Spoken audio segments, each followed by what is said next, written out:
पत्रकारों को क्या दिखाना है क्या नहीं दिखाना। आजादी भी खत्म अदनान जी सवाल पूछ लेते हैं विनोद जी से। विनोद जी, सीधे तौर पर उनका सवाल है कि ये दो सरकारी एजेंसियों का दुरुपयोग करते हैं। सवाल था कि जो आपके पार्षद है वो कहाँ गए? वो तो आम आदमी पार्टी ने उनको खरीदने की कोशिश की थी। तो यहाँ आप अदनान भाई जो आप आरोप लगाइए आप आम आदमी पार्टी पे, और अभी सर्वेश्वर जी जो हमारे वरिष्ठ पत्रकार हैं उन्होंने कहा कि केजरीवाल जी ने आवेदन करने में कि दरवाजे सफाई होगी, इतने स्कूलों का निर्माण होगा, लेकिन सब वादे झूठे हैं। मैं संजीव जी से पूछना चाहता हूं कि आप कट्टर ईमानदारी की बात करते हैं, शराब घोटाला में इतना बड़ा घोटाला हुआ, आपने पॉलिसी वापस ले ली। आपके एक मंत्री जो शिक्षा स्वास्थ्य मंत्री है पिछले 4 महीने से ज्यादा समय से तिहाड़ में बंद है।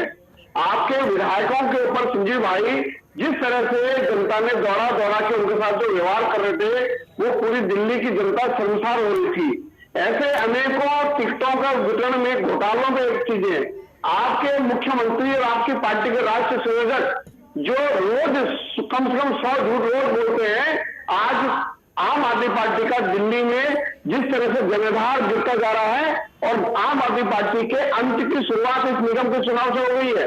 जहां आम आदमी पार्टी के दिल्ली में 52% वोट था वो सीधे घट के 10.42% हो गया और बीजेपी का 35 से लेकर 40 हो गया। तो संजीव भाई ये चीजें देखिए, दिल्ली की जनता आज देखिए गुजरात में 0 हो गए, हिमाचल में 0 हो गए, उत्तराखंड में 0 हो गए, उत्तर प्रदेश में 0 हो गए। विनोद जी देखिए, गुजरात में तो वो 0 से उठी है ना, नेशनल पार्टी बन गई आम आदमी पार्टी। हिमानी जी मेरा कहना है जिस तरह से अरविंद केजरीवाल जी कहते थे कि आईबी की रिपोर्ट है, आम आदमी आप ही कहते थे ना आम आदमी पार्टी में सीमित रहेगी। देखिए इनके जो नेता थे जो उनको प्रोजेक्ट किया था संजीव भाई, उनकी जमानत जब्त हो गई। केवल झूठ ज्यादा लंबे समय तक नहीं चल सकता। 0 से कुछ परसेंटेज तो उठे हैं आम आदमी पार्टी, इस बात को नकार नहीं सकते।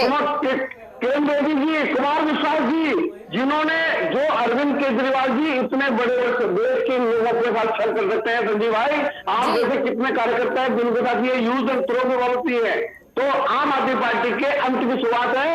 सीटें जरूर आई हो दिल्ली में आम आदमी पार्टी की निगम में, लेकिन निगम में दिल्ली की जनता ने आम आदमी पार्टी को नकार दिया है।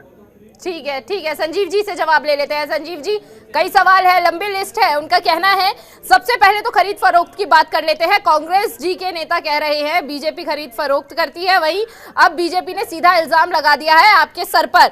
और यहाँ पर एक और बात सामने आई है, आनंद विहार की पार्षद मोनिका पंत खरीदने का आरोप भी लगाया गया है आम आदमी पार्टी पर।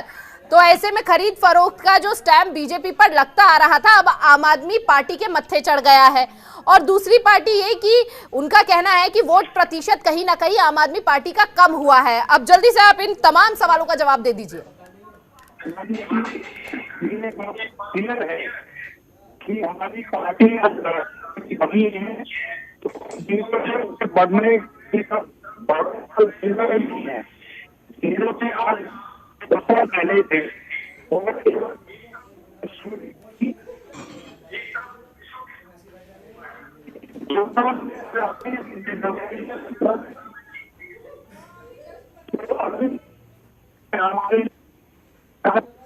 संजीव जी आपका रुख करूंगी, तकनीकी कारण के चलते आपकी आवाज नहीं हो पा रही है, संपर्क टूट रहा है।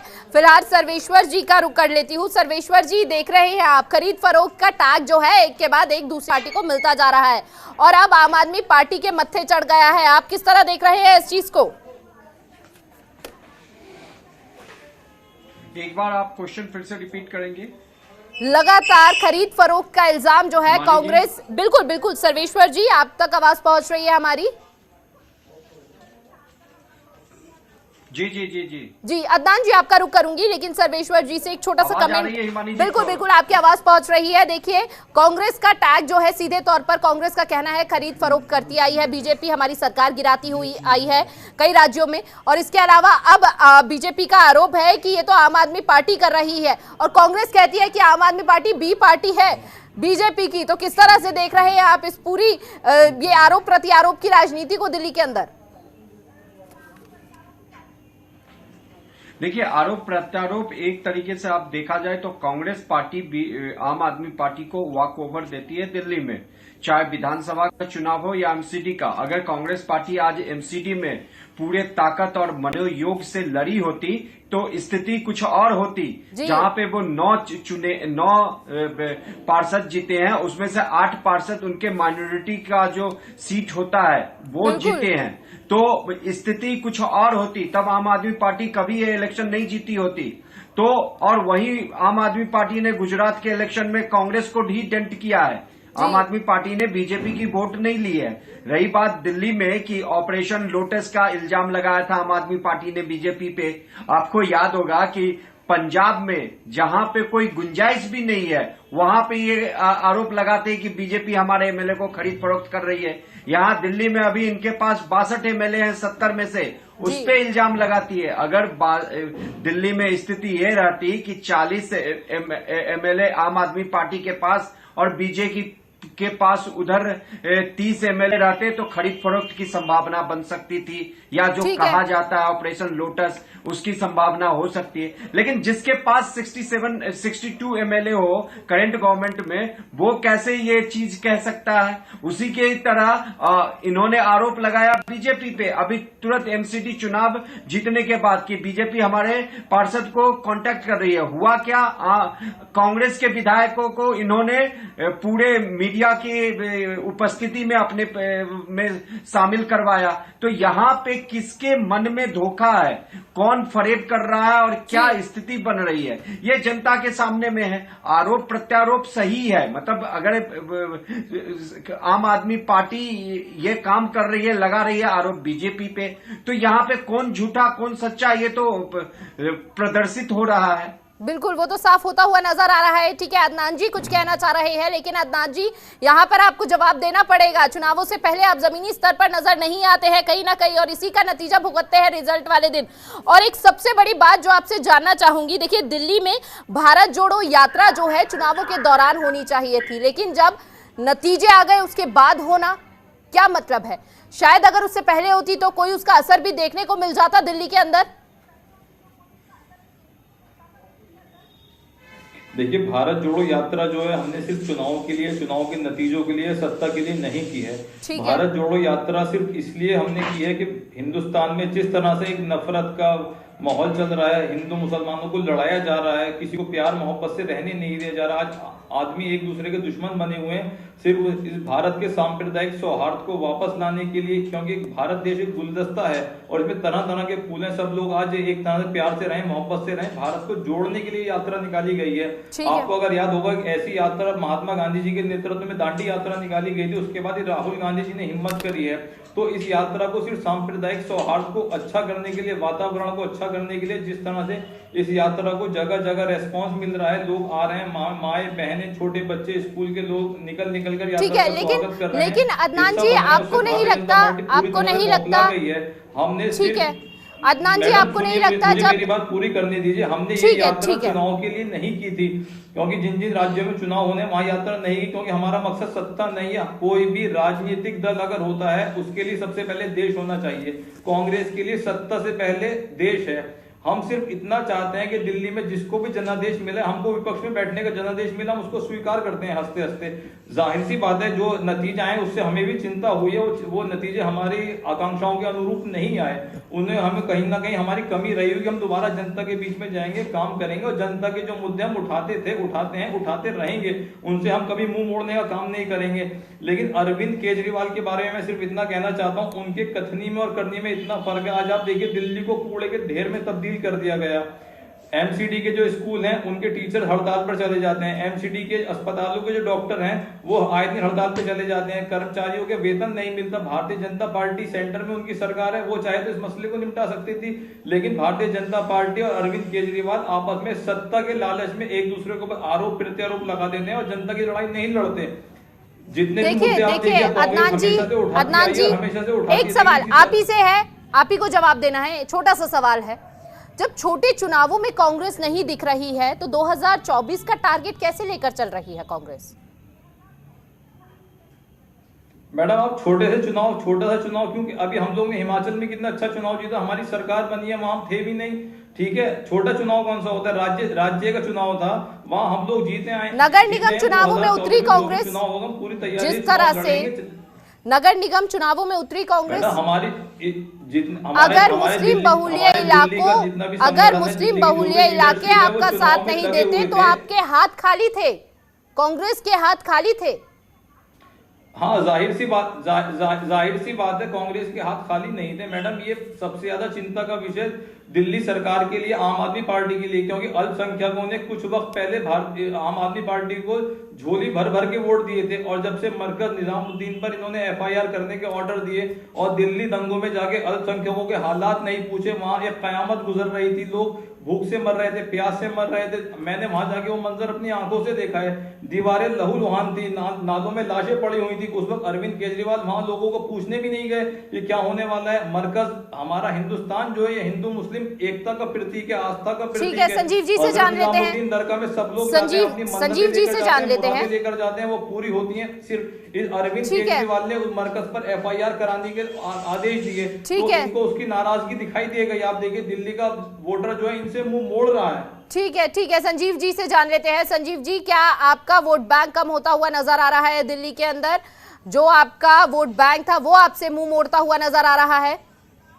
हिमानी जी, ये चुनाव क्योंकि MCD का था जी, और MCD में पिछले 15 साल से भाजपा थी और उससे पहले कांग्रेस की सत्ता रही थी, तो ये मैंडेट टोटल जनता का था MCD के अकॉर्डिंगली। सर, दिल्ली में आपकी सरकार थी, आपने यमुना नदी को आज तक साफ क्यों नहीं कराया? अदनान जी, जब आप बोल रहे थे तो मैं बीच में नहीं बोला। पड़ा हुआ है 2015 में हमने जिन वायदों पे चुनाव लड़ा, 2020 में उसके बाद जनता का आशीर्वाद दोबारा लिया जी, और अब 2025 में जब चुनाव होगा तो उन सब मुद्दों पे हम आपको जवाब देंगे। ये चुनाव था भाजपा से जवाब मांगने का। सर, मैंने भविष्यवाणी नहीं पढ़ रखी, को उठाया। ठीक है, अदनान जी आपने अपनी बात रख ली, संजीव जी को रखने दीजिए। पूछना चाहता हूँ कि डिबेट में आपको जो मौका मिला, आपने अपने विचार रखे। कांग्रेस जो है अपनी पदयात्रा पे ध्यान दे रही है, वो चुनाव पे ध्यान नहीं दे रही है। अदनान जी बात सुन लीजिए, तब आप लोग कहते हैं कि हमारी टैक्स से आमदनी बहुत अच्छी है, उस आमदनी का आप क्यों नहीं खर्च करते हैं? अदनान जी, हो गया हो तो मैं बात रखूं अपनी। देखिए, 1 by 1 रखेंगे। विनोद जी ने जब बात रखी, हमने सबने सुनी, हमने रखी, विनोद जी ने सुनी, तो अदनान जी आप भी सुनना सीखिए। देखिए, कांग्रेस की जहां तक बात है, ठीक है, देखिए अदनान जी, समय की कमी है, कमेंट लेने दीजिए। संजीव जी क्या कहना चाहते हैं, रख सकते हैं अपनी बात। जनता ने अदनान जी की पार्टी को भी काम करते हुए देखा है, विनोद जी की पार्टी को भी काम करते हुए देखा है, और अरविंद जी की पार्टी को भी काम करते हुए देख रही है। जनता का प्यार और विश्वास दिन पे दिन बढ़ता जा रहा है। हम एक ऐसी पार्टी है जो कट्टर ईमानदारी के साथ अदनान जी आप उनको अपनी बात रखने दीजिए, आपका रुख करेंगे। 10 साल के अंदर हम लोगों को जिस तरीके से जनता का प्यार मिल रहा है, हम लोग एक्सपेंड कर रहे हैं। हम लोगों ने अभी गुजरात के अंदर लगभग 13% वोट हासिल किया है, राष्ट्रीय पार्टी बने हैं। 50 से ज्यादा सीटों पे या तो हम चुनाव जीते हैं या नंबर 2 पे आए हैं। तो ऐसे में जहां आज से 9 महीने पहले हमारा संगठन नहीं था, उसके बाद हम लोग इतनी मजबूती से गुजरात का चुनाव लड़ा और गुजरात की जनता ने हम लोगों को प्यार दिया। तो भाजपा और कांग्रेस की बौखलाहट बिल्कुल स्पष्ट नजर आ रही है। देश का फ्यूचर है अरविंद केजरीवाल।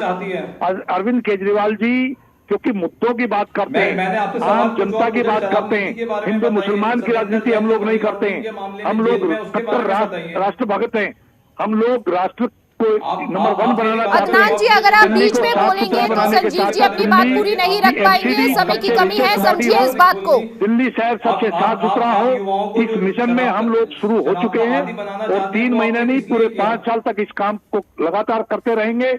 और दिल्ली की जनता को आपके माध्यम से विश्वास दिलाना चाहते हैं, दिल्ली की जनता ने जो अरविंद केजरीवाल जी और आम आदमी पार्टी पे भरोसा किया है, उसको रत्ती भर भी कम नहीं होने देंगे। और भाजपा और कांग्रेस के पार्षदों से भी हमने अनुरोध किया कि वो हमारे को समर्थन करें। ठीक है, फाइनल कमेंट विनोद जी से भी ले लेते हैं। विनोद जी, जनता आपसे त्रस्त हो गई थी, इसीलिए MCD में आपको नकार दिया है।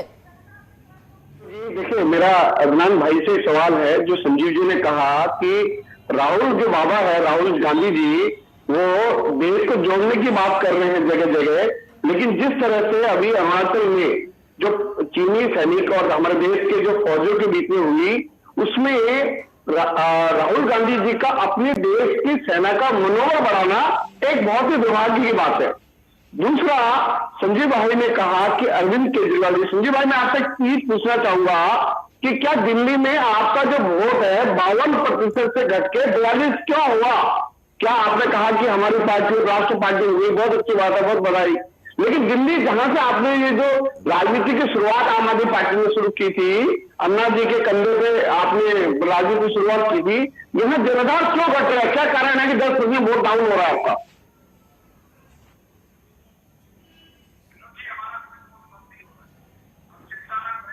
कि लोकसभा का चुनाव आएगा तब बताएंगे कि आम आदमी पार्टी को कितने % वोट आएंगे।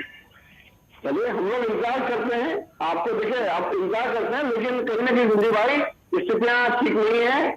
और केजरीवाल जी दिल्ली के मुख्यमंत्री जरूर है, लेकिन ऐसे मुख्यमंत्री जिनके पास अपने पास कोई विभाग नहीं है, शराब घोटाला, ठीक है, देखिए संजीव जी ने अनुरोध करेंगे कि एमसीडी को मिलकर हम लोग सब चलाएं। ठीक है, एक एक करके अपनी बात रखिए कि साफ सफाई टाइम से हो, पूरे के पहाड़। ठीक है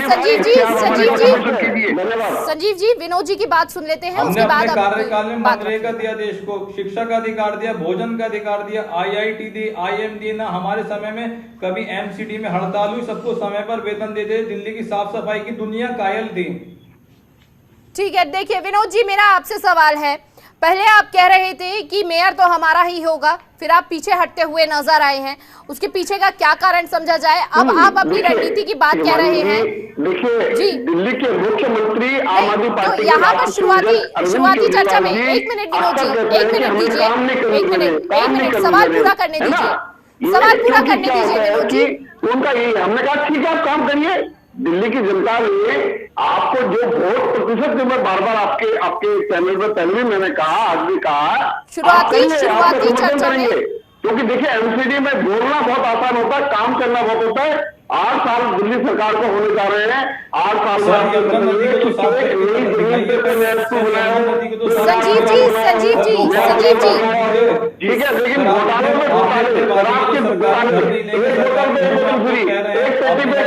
ठीक है विनोद जी सुनिए, एक मिनट सवाल सुन लीजिए विनोद जी, सवाल सुन लीजिए। ईमानदारी की झंडा लेकर चली थी, आज वो भ्रष्टाचार के दलदल में। ठीक है विनोद जी, सवाल सुन लीजिए विनोद जी। देखिए, सवाल ये था कि शुरुआती चर्चा में संजीव जी कह रहे थे कि बीजेपी सिर्फ माहौल बनाने का काम करती है और जब समय आता है तो बैकआउट कर लेती है। सर्वेश्वर जी, समय की कमी है, आपसे फाइनल कमेंट, बहुत छोटा कमेंट आपसे लेना चाहेंगे, उसके बाद जी सर्वेश्वर जी।